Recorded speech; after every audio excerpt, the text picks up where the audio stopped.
নমস্কার, welcome to Sudipta friend learning. Sudipta friend learning চ্যানেলের পক্ষ থেকে তোমাদের প্রত্যেকে স্বাগত জানাই। প্রিয় চতুর্থ শ্রেণীর পরীক্ষার্থী বন্ধুরা, তোমাদের জন্য আজকের ক্লাসে আমি আলোচনা করব চতুর্থ শ্রেণীর বাংলা বিষয়ের প্রশ্নপত্র। এই প্রশ্নপত্রটির একই সঙ্গে উত্তরপত্র নিয়েই আলোচনা করব।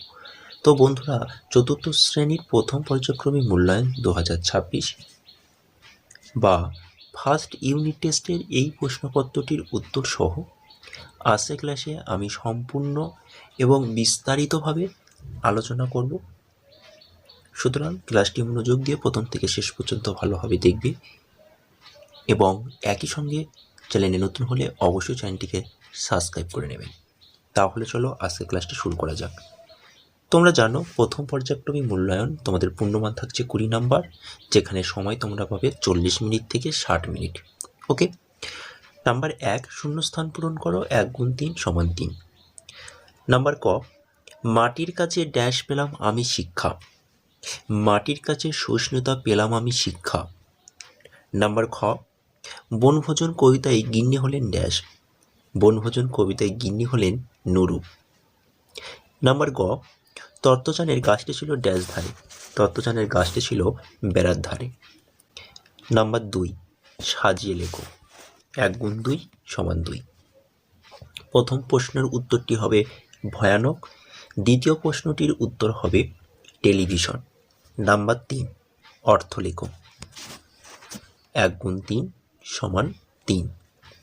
নাম্বার ক, বাগিচা। বাগিচা শব্দের অর্থ ছোট বাগান। নাম্বার খ, মৌন। মৌন শব্দের অর্থ নীরব। নাম্বার গ, বাটে। বাটে শব্দের অর্থ পেশাই করে। নাম্বার 4, ক স্তম্ভের সঙ্গে খ স্তম্ভ মেলাও। 1 গুণ 4 সমান 4। নাম্বার ক, সবার আমি ছাত্র। কবিতাটির কবি হলেন সুনির্মল বসু। নাম্বার খ, বনভোজন। বনভোজন কবিতা হলেন গোলাপ মুস্তাফা।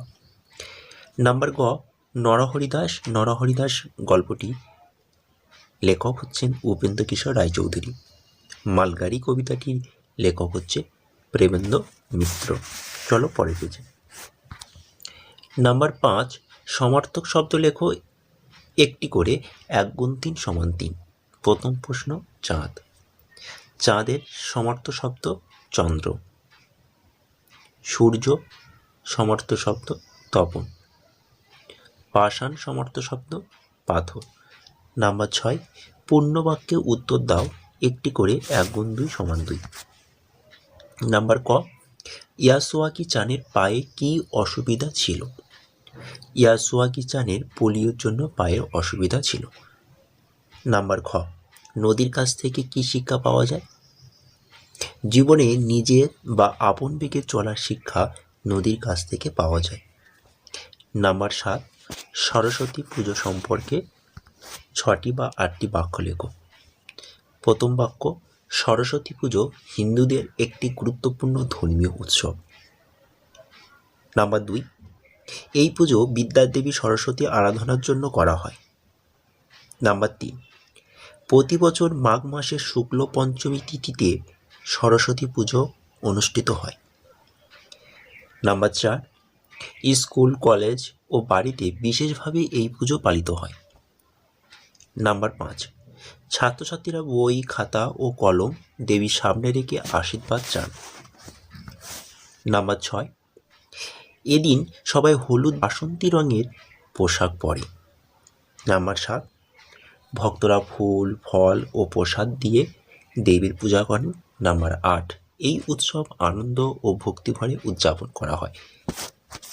ওকে, তো আজকের ক্লাসটি এখানে শেষ করছি। ক্লাসটি ভালো লাগলে অবশ্যই ক্লাসের ভিডিওটি তোমাদের বন্ধুর কাছে বেশি করে শেয়ার করে দেবে এবং চ্যানেলে নতুন হলে অবশ্যই চ্যানেলটিকে সাবস্ক্রাইব করে নেবে।